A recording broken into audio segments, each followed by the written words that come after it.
Hello friends. इस licence sheet series में हम बात करने वाले कुछ ऐसे इंटरेस्टिंग टॉपिक हो जो सिंपल फॉर्म में प्रेजेंट करने की कोशिश की है मैंने स्टोरी टेलिंग के फॉर्म में, so that you can understand it better और आप उस कॉन्सेप्ट को यूटिलाइज कर सको वाइल राइटिंग योर एग्जाम। सो आज हम बात करने वाले हैं इंपॉर्टेंट कॉन्सेप्ट जैसे how insurance evolve, how insurance work, what are the different classes of insurance and what is the importance of insurance industry, कैसे वो एक नेशनलाइज सेक्टर से प्राइवेट सेक्टर में मूव हुआ, क्या क्या चेंजेस हुए, कहाँ कहाँ से different forms of insurance evolve हुए। So please stay tune and do watch the entire video. इस स्लाइड में हम बात करते हैं इंश्योरेंस के कॉन्सेप्ट को कि कैसे इवॉल्व हुआ। एक एक घटना में सुनाना चाहती हूँ एक स्टोरी टेलिंग की फॉर्म में। सतीश शाम को घर से वापस आ रहा था। ही वॉज रनिंग लेट, वो ओवर स्पीड कर रहा था। इसकी वजह से उसने अपनी स्ट्रीट लाइट स्किप करी एंड उसने ट्रक को नोटिस नहीं किया। Suddenly he met with an accident और he was declared dead because truck ने उसे पूरा कुचल दिया था। सतीश वो survive by his wife Poonam और दो बच्चे। पूनम की सारी लाइफ शैटर्ड हो गई because Satish was the only earning member in the family. Fortunately Satish ने एक लाइफ इंश्योरेंस पॉलिसी ली थी जिसकी वजह से जितनी भी उनकी फाइनेंशियल जो यू नो अपब्रिंगिंग कॉस्ट ये सब चीज़ें थी तो उसका मुआवजा उन्हें मिल गया। लेकिन एक बात ध्यान में रखने की है, अगर ये लाइफ इंश्योरेंस पॉलिसी ना होती तो किसको सबसे ज़्यादा नुकसान होता? उनकी फैमिली को एंड जो सर्वाइव जो उसके किड्स हैं। पूनम ने क्या किया, अपने जॉब ले ली प्राइवेट फर्म में and she also bought an insurance policy क्योंकि उसने सोचा कि उसने हस्बैंड ने जो ये डिसीजन लिया था वो बिल्कुल सही था। एंड जो बाइक की वजह से जो उसने लोन लिया था वह उसको भी डैमेज हुआ था, उसका इंश्योरेंस भी मिल गया क्योंकि उसके हस्बैंड ने बाइक का भी इंश्योरेंस लिया था। सो इसलिए इम्पोर्टेंट है ये कॉन्सेप्ट कहाँ से इवेंचुअली बना। सो आई होप आपको ये स्टोरी टेलिंग फॉर्म समझ आई होगी कि how insurance was evolve over the period of time. अब हम बात करते हैं स्लाइड में understanding the concept of insurance.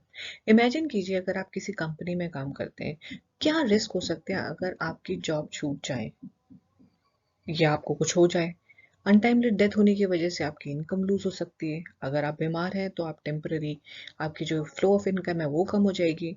आपके मरने के बाद जो भी लोन आपने लिया है, लाइबिलिटीज है, वो सारी आपकी फैमिली एक्सटेंड जो आपकी जो सर्वाइव फैमिली है उसके ऊपर आ जाएगी। बच्चों की पढ़ाई, शादी, एजुकेशन, ये सारी चीज़ें जो बर्डन है वो आपकी फैमिली को फेस करना पड़ेगा।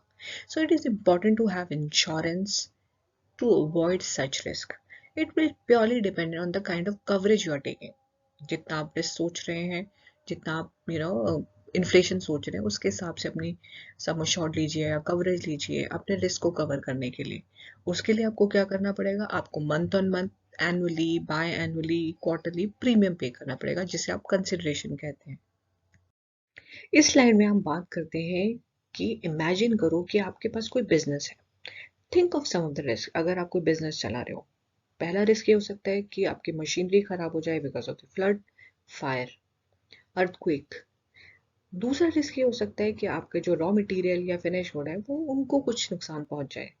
तीसरा ये हो सकता है कि कोई चोरी हो जाए या आपका स्टॉक डूब जाए या आपकी मनी का थेफ्ट हो जाए। सो ये जो रिस्क है जो आपको बिजनेस में बेयर करना पड़ सकता है। इस स्लाइड में हम बात करने वाले हैं what are the different type of insurance. जितने भी सिनेरियो हमने डिस्कस करे हैं या case study, for example first situation में डिजीज फैमिली को किससे सपोर्ट मिला, लाइफ इंश्योरेंस से। अगर उसके पास मोटर इंश्योरेंस नहीं होता तो सारा लोन उसके वाइफ या फैमिली को देना पड़ता, तो इसलिए मोटर इंश्योरेंस या कार इंश्योरेंस होना चाहिए। सिमिलरली अगर थेफ्ट या फायर या प्रॉपर्टी रिलेटेड इश्यूज होते हैं तो उसका जो कवर होता है वो आपको प्रॉपर्टी इंश्योरेंस में होता है जो कि जनरल इंश्योरेंस के अंडर आता है। सो इन एस्पेक्ट्स को कवर करने के लिए तो आप यू कैन रिलेट कि why there is a need for insurance in life or non-life category just to minimize the risk. So insurance का जो कॉन्सेप्ट है इसका ये मतलब है कि ऐसा प्रोसेस है जिसमें एक लाइफ अश्योर्ड है जो अपना रिस्क किसी और को ट्रांसफर कर देता है because he can not bear the risk. और वो जो जिसको ट्रांसफर करता है that insure has the capacity to bear the risk in return for the consideration. For example, मुझे लगता है कि फ्यूचर में कोई भी पॉसिबिलिटी या प्रोबेबिलिटी हो सकती है किसी रिस्क के, मेरे मरने की, मेरे जीने की, मेरे इलनेस की, मेरी घर पे चोरी होने की, आग लगने की। तो उस चीज़ के लिए मैं क्या करता हूँ, मैं किसी कंपनी को कुछ अमाउंट देता हूँ जिसे कंसिडरेशन कहते हैं, और कंपनी उसे प्रीमियम कहती है, ताकि अगर फ्यूचर में वो चीज़ हो, वो प्रोबेबिलिटी ऑफ रिस्क अगर होता है, तो वो मुझे उस रिस्क से इंश्योर करता है। फॉर एग्जाम्पल, मुझे लगता है कि मुझे वो बीमारी हो सकती है, अगर वो मुझे बीमारी होती है तो उतना अमाउंट ऑफ कवरेज मेरा जो है इंश्योरेंस कंपनी मुझे देगी, जितना मैंने उसको इंश्योर किया है। फॉर एग्जाम्पल, अगर Sunil has taken 1 lakh insurance policy and in case अगर इफ ही डाई, तो वो 1 लाख का जो इंश्योरेंस है उसकी फैमिली को दिया जाएगा। सिमिलरली, अगर मैंने किसी कार का इंश्योरेंस किया है, अगर मेरे कार की चोरी होती है, उसे कुछ नुकसान होता है, तो उतना कवरेज मेरे कार के लिए भरपाई के लिए, मेरे नुकसान की भरपाई के लिए कंपनी मुझे देगी। So these are certain example which you have to understand in licentiate exam. जैसे कि हमने पहले वाली स्लाइड्स में कुछ बात किया कि लाइफ अनसर्टेन है, सिमिलरली हमारे बिजनेसेस भी, just as life, people are prone to various risks. Business, they are also prone to risk. People and business, they need something to spread the risk. अपने risk को pass on करने के लिए, transfer करने के लिए उनको एक एंटिटी चाहिए, जिसे हम कहते हैं इंश्योरेंस।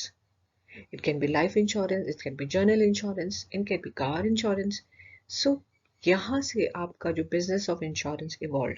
अगर आप 5,000 साल पहले की बात करें, जो चाइनीज ट्रेडर होते थे, वो अपने इंश्योरेंस को पायरेसी से बचाने के लिए, या कार्गो को, शिप को, मतलब जब उन्हें पता था कि शिप जाते थे तो उनको पायरेट्स जो है कैप्चर कर लेते थे, उसको बचाने के लिए वो इंश्योरेंस लिया करते थे। और सबसे पहले जो रिटर्न पॉलिसी थी वो बेबीलोनियन मॉन्यूमेंट पे थी, with the code of King Hammurabi.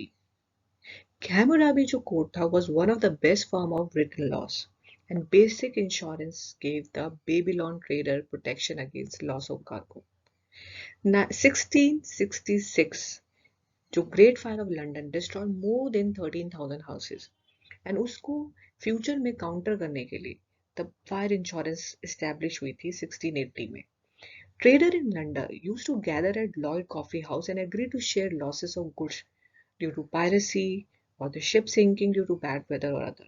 So ये चीजें हैं जो पहले हुई, और फ्यूचरिस्टिक अप्रोच थी उस रिस्क को ट्रांसफर करने के लिए किसी और एंटिटी को या किसी और कंपनी को। It can be form of marine insurance, fire insurance, car insurance, life insurance, health insurance. So ये जो कॉन्सेप्ट है ये बहुत इंपॉर्टेंट है, बहुत सिंपल है। अब हम इस स्लाइड में बात करेंगे कि जो ग्रोथ हुआ इंश्योरेंस इंडस्ट्री में या बिजनेस में, ये इंश्योरेंस एक्ट 1938 के बाद से हुआ। सबसे पहला लाइफ इंश्योरेंस कॉर्पोरेशन LIC, जो सबसे बड़ी कंपनी है, 1956 में लाइफ इंश्योरेंस बिजनेस को नेशनलाइज किया गया इंडिया में, and LIC was form on 1 September 1956। Journal insurance corporation GIC, जिसकी हम बात करते हैं, 1973 में जर्नल इंश्योरेंस बिजनेस को नेशनलाइज किया इंडिया में, and Journal Insurance Corporation of India and the four subsidiary National Insurance Company Limited, New India Insurance, Oriental Insurance Company and United Indian Insurance Company को फॉर्म किया गया।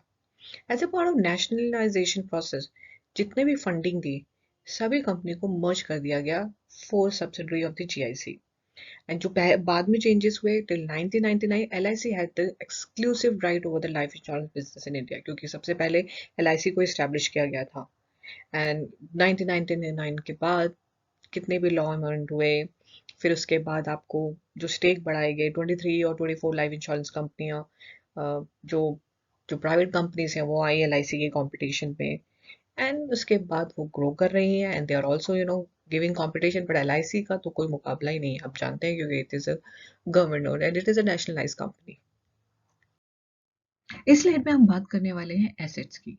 Asset, they are actually economic resources, जो कि tangible और intangible भी हो सकते हैं। टेंजिबल का जिसको आप फील कर सकते हो, जिनको आप देख सकते हो, intangible which can not be feel touch, and they can generate some economic value, they can generate some cash or money out of it. अगर आपको फ्यूचर में ज़रूरत पड़े उस एसेट्स को आप बेच के कुछ इकोनॉमिक वैल्यू या आप कैश ले सकते हो। अगर हमें सिंपल से टर्म है, फिक्स एसेट्स क्या-क्या हो सकते हैं? आपकी लैंड, आपका मशीनरी, आपके building. They are they can be purchased for long term use. It cannot be converted quickly into cash. आप उसे क्विकली बेच के कैश नहीं कर सकते। करंट एसेट जो हो सकते हैं जिसको आप क्विकली कैश में कन्वर्ट कर सकते हो। For example I mean your cash, your bank balance, your investment, deposit, your inventory. अगर इंटेंजिबल की बात करें तो जैसे पेटेंट होते हैं, आपके ट्रेडमार्क्स होते हैं, ये सारी चीज़ें होती हैं जो आपके इंटेंजिबल एसेट्स में आते हैं। सो इंश्योरेंस को समझने के लिए एसेट्स की डेफिनेशन और जानकारी होना बहुत ज़रूरी है। So just see this picture and understand it better. Thank you so much for watching the entire video. I hope आपको ये स्टोरी टेलिंग फॉर्म जो कॉन्सेप्ट समझाने की मैंने कोशिश की है वो समझ आए होंगे। अगर फिर भी आपको लगता है कि आपको कुछ कॉन्सेप्ट अच्छे से समझने हैं, please do let me know and please do comment in case अगर आपको कोई और टॉपिक कवर करना है नेक्स्ट सीरीज में। तो stay tuned and happy learning guys. Thank you so much.